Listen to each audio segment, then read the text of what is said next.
Joining me today is Amelia Badua, and she is the founder of FearlessHER. And we're going to hear a little bit more about that. We're going to be talking about navigating the transition from career woman to solopreneur. So life after the 9 to 5, the stuff that people don't talk about, we're going to talk about today. But before we get into it, I must give Amelia a moment to shine. Tell us more about yourself, anything you'd like us to know. Thank you so much for being here with me today, and take it away. No, thank you, CJ, for providing this space. And so my goal is to do it justice and make sure I leave everybody with some golden nuggets that they can use and apply. But as CJ said, my name is Amelia, and my whole mission is to help women move from fear into action around launching their additional income streams. And so that is what I have been focused on building this year, is just helping my clients earn their very first clients and start. Prior to going into solopreneurship for myself, I worked at a biotech startup as a people operations leader. And while I was there, I was a side hustler. And my side hustle was career strategy. And so that experience is kind of what gave me the confidence to become a solopreneur and teach women the very basics of just how to start and how to get their first clients. And outside of that, I'm a mama. I have 2 kiddos, and I'm married to a wonderful man in the Coast Guard. And so I do like to make my way around the country and travel a little bit. So you mentioned that you started off as a side hustler, and now you are a full-time entrepreneur. And of course, I have to ask the question of your journey, your experience going from employee to entrepreneur, how you got to the point of leaving a full-time to go into full-time entrepreneurship, so we can have this conversation today. Yeah, let's do it. Okay, so I knew I wanted to get into full-time entrepreneurship for at least a year while I was still currently employed. Like, I would go to work, and on my lunch breaks, like a lot of side hustlers do, we're working on the side hustle. And at night, I'm thinking about the side hustle, but I never actually had the courage to quit my 6-figure career, to jump in and do it. And so my original goal was to stockpile a bunch of cash while I had my career and then funnel that into the business. And then when I felt confident enough, and my side hustle scaled, then I was planning to leave tech to go into entrepreneurship. But the funny thing is, God has other plans sometimes. Right. I was laid off last September 2023 as an answered prayer. So I got what I asked for, but it didn't look how I thought it was going to look.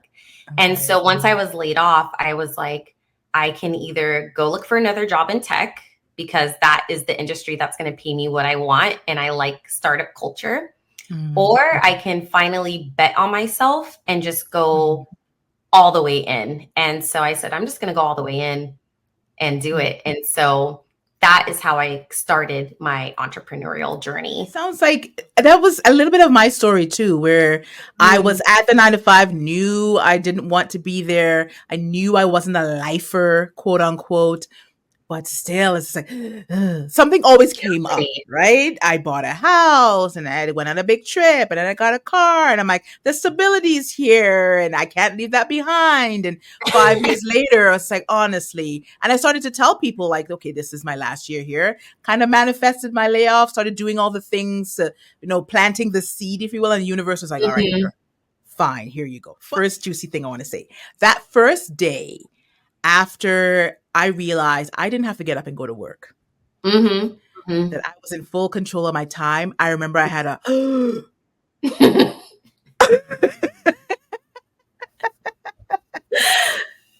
wait a minute, ish just got real. What do I do now? Because I had always had the structure.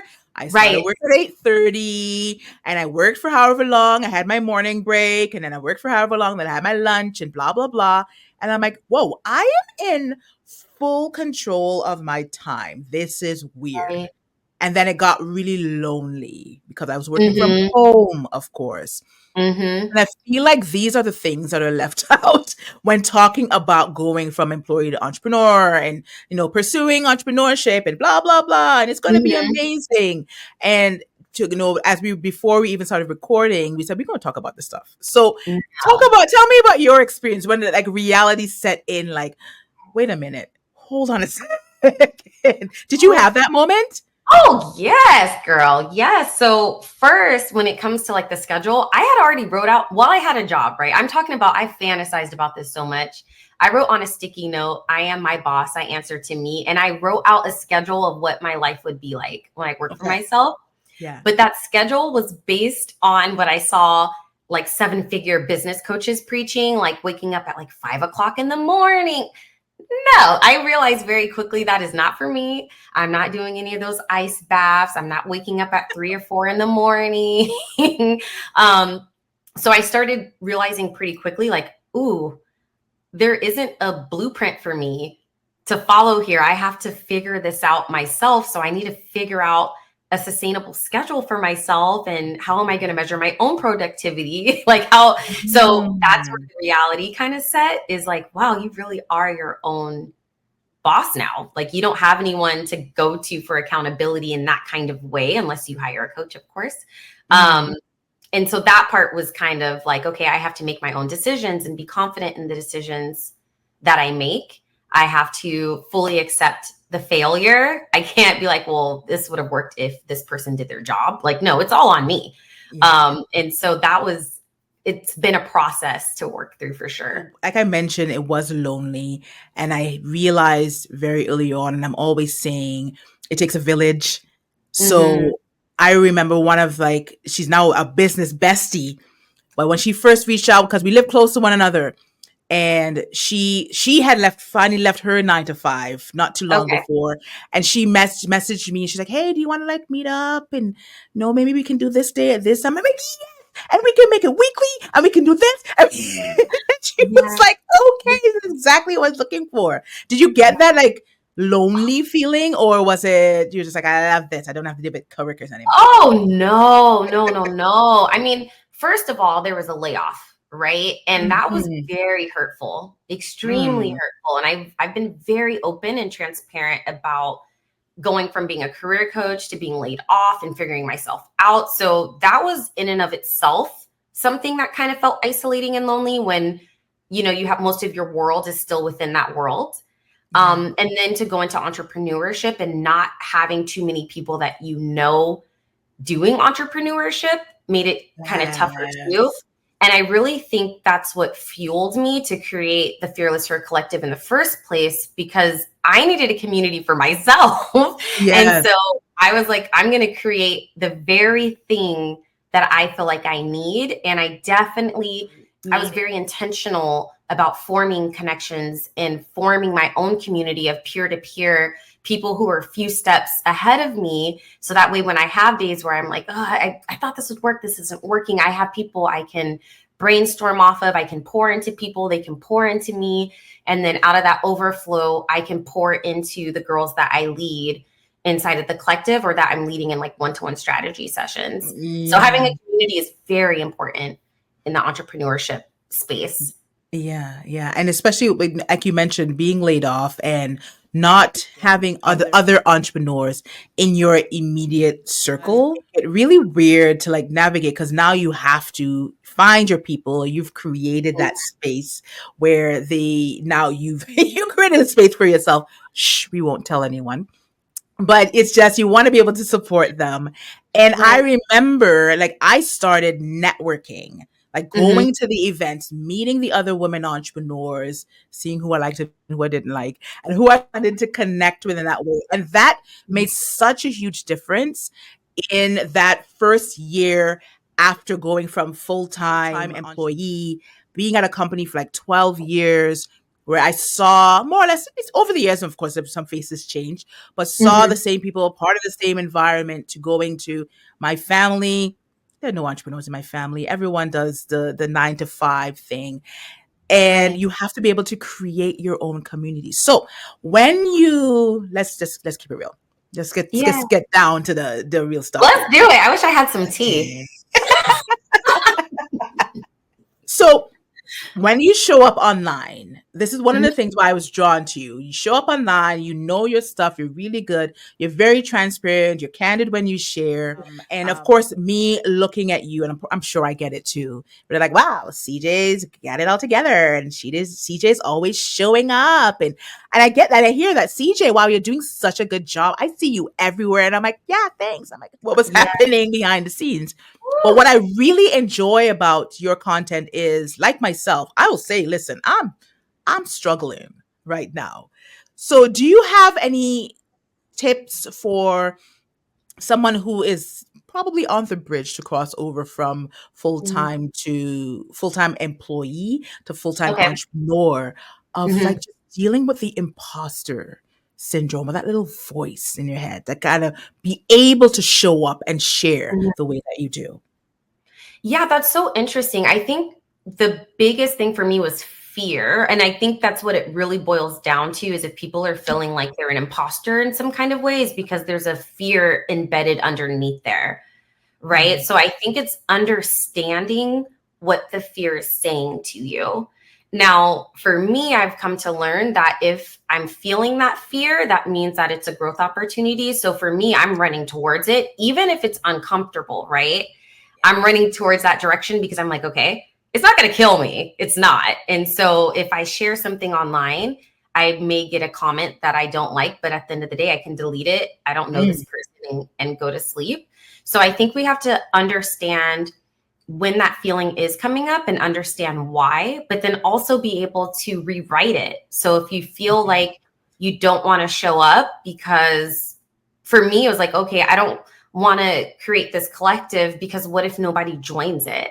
Like Mm. that was what fear was telling me. Like, is this going to be an offer that women are craving to actually want to invest and they want to join, so you might as well not do it. And so for me, I had to say, but what if they do invest? What if they do join? And when they do, they're going to start their side hustles, right? But it does take courage to get out of the feeling because the feeling doesn't necessarily just go away. You know, you may have the feeling while you're actually posting and when you hit submit or whatever your medium is that you're going to be using. So it does take courage to actually, after you rewrite it, to go through with the actions. I would say just turn up your I courage. know, of course, you the way you're saying it, it sounds easy for you, but I know it was a journey to actually get to that point Mhm. of like just being able to turn up the coverage. And I love that you said that because I actually, when the doubt or the fear, I start to get Mhm. that feeling, I use Mhm. it now as a catalyst. I'm like, ooh, There's something there. yeah, I'm doubting Mhm. this. Okay, I see what's happening here. If I go Yeah. through with this, Mhm. something amazing, something incredible is waiting for me on the other side. Okay, doubt, I see you. I see Yeah. you. Thank you. I acknowledge you. And thank you for Right. propelling Right. me forward.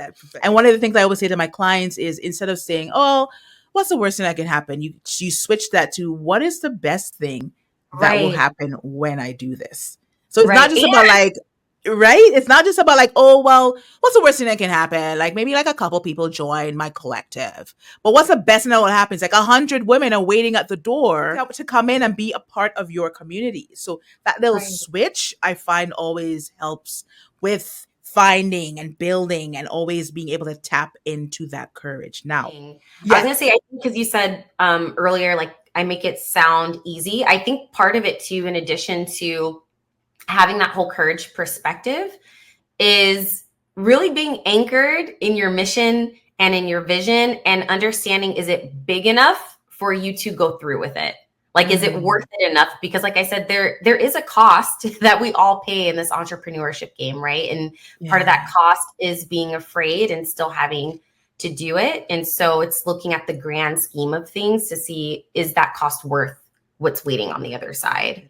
And speaking of things, making things look easy, and we were talking about this before we started recording, Mm-hmm. is the noise online. And just, entrepreneurship is glamorized to a certain degree. Not to a certain degree. It's very much I can glamorized. do it. And Yeah.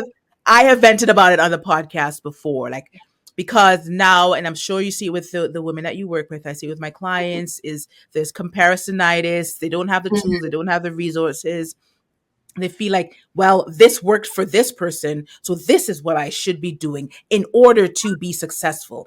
Oh my Right. gosh, I need to have a 6-figure business. Girl, let's work on having the 3-figure business first. You will Yes. absolutely get there. So, what are Right. some myths that Right. just like drive you insane whenever you are working with these women? Or what do you, or whatever you see online that just kind of makes you go, no, that's not true. Yeah, I think if you think there's only one way to start a Mm, side hustle and to build it, it's a myth. Because there's so many different avenues and approaches that you can take. And an example would be, right, there's one person where inbound marketing is all they do. That's how they get right. their clients. Whereas another person, they only do word of mouth referrals. So if you don't know them, or if you don't know a person who knows them, they don't have to work with you. Another person will do outreach, and there's someone else that will do all three. So Right. I feel like it really depends on what it is that you are providing as a service, and what are people drawn to, and what do you feel good about doing. And I think that's a big thing. Like, if you don't feel good about doing it, then you probably shouldn't be doing it if it doesn't Mhm. feel natural, because I feel like there's like an energy on the other side of it. You know what I mean? Yeah, So I think this whole idea that it just has to be one way is just like really annoying. Um, to me, really annoying to me. The other thing is that it's super easy to have 10, 20K months. I think most of us know, CJ, I'm sure you know too, like that is not the case for majority of entrepreneurs who are starting out. Like, there's a good time yeah, investment that you have to make there. And I feel like that's not really talked about so much on social yeah. media. Even Yeah. if somebody did or was able to somehow get the 6 figures in 6 minutes, that doesn't Mhm. necessarily mean that it will be your journey as well, right? Right. So it's like our experience is not cookie cutter. Hmm. And it drives it just, well, do this and you will get this. That worked for you. And when did it work for you? Like, let's How talk about long did it that. take? Like, Exactly. did you pop off during COVID? Like, did you get on the internet scene like right before COVID? And then you really popped off during COVID when everybody was confined to their homes. And then you were able to grow your brand and stuff. Like, the market now is a little different. Like, I think the best practices stay the same, but you also have to understand the climate in the market of what's going on now, and then re-strategize at some point too. And so that's what I talk to my clients about, where I'm like, hey, I paid to go into this marketing course and things like that. And a lot of it is just not applicable It's anymore. not. So we have to figure it out for what it is now and keep on adapting and adjusting to it. Yeah, yeah, so yeah. Basically, navigating life after 9 to 5, when you feel like everything's just gonna pring and fall into Mm. place, such is not the case, because now you really have everything is on you. How you Right. define everything, where before there was a job description that was laid out for you and there were certain Mm-hmm. expectations, and you were being your success and your performance was being measured by someone else. It's now on you. So just a reminder, you're going to be on a roller coaster. Like I said before we started recording, I'm Okay, still on the buckle roller up. coaster. Buckle up, Right? You don't get off that roller coaster no matter how successful you no, may be, you get. But no. navigating that life. Before, I have one question before I ask you the next question. What has Yes. been like your biggest win so far since becoming a full-time solopreneur? You know what? I honestly can say it's rediscovering myself, Okay. and the evolution of it, right? Because I look at how my mindset when I was in my career and how I approach certain things. Becoming a solopreneur has been like the wildest journey Oh my I've gosh. ever been on. And so since I'm on here, I'm like, wow, I can do scary things. Like, I hosted 2 social networking events that were successful this year, and I can help coach these women to success because I've Yeah. already done it. So I think it's just proving to myself that I have Yes. what it takes to do this, and building like that resilience and the tolerance to failure and discouragement. Because there's been a lot of times where I felt so Yeah. discouraged, or I felt like, Yeah. why am I failing at this? But then it's like, no, Amelia, you just signed a client. Or no, Amelia, no, Amelia, your girl Yeah. just got a win. So Yeah, I think the evolution of just me becoming like that next version of myself is like my Yeah. biggest one so far this year. Oh, oh, thank you so much for sharing that. I'm so happy I asked that. And beautiful segue. I love me a good segue. Speaking of the women you coach and your collective, what do you have coming up? What are you working on? What should we be looking out for from you? Yeah, so I am going to be opening up my books for one-to-one strategy sessions. So I know some people don't want or need the whole 6 frame stage program that I have, and they may just want to say, Okay. hey, I just need to get through these 1 or 2 things, like these blockers here. Can you help me? And so I'll be opening up my books to be able to give people more of like that personalized attention that they need to get Okay. going. And then also, I will be having more Fearless Her social events. And so, whether someone is in the collective or not, if they are ambitious in their careers and they're thinking about starting a side hustle, or they are already side hustlers, then I create curated networking events in person. So far, it's just in the Mm. Bay Area, but long term vision will go different places around the world, to where we can just kind of meet and have like that in person community aspect to it too. Okay. And of course, everything will be linked in the description in the show notes. If you want to be able to and you want to follow Amelia, then you absolutely can. Thank you so much for this conversation and just keeping it real with me. But before I absolutely let you go, do you have a nugget to share with the audience today? I do. Okay. So if you are thinking about starting a side hustle, of course, CJ's already, I know you've heard this. If you've listened to the podcast, you're going to need to know your why and your goal. But I would also say that profit needs to be a value, not an option. So most of us Mm. want to serve out of the kindness of our hearts and things like that. I get it. I was there. But you have to understand what you want to make as a profit before you Yeah. kind of go into it, and understand that you are here to make money. And for Yes. some of us, it feels like, oh, I don't want to be, and that's a whole nother conversation, but prioritize profit, Okay. what Okay. I would say. I com- I completely agree. And it's a great place to leave off this wonderful conversation. We'll be having more, of course, because I can talk about side hustles all day, every day. So we'll be having more convos. But thank you so much for being here with me today and just sharing your experience, sharing your expertise. And I'm cheering you on, girl. Thank you. Thank you so much for having me.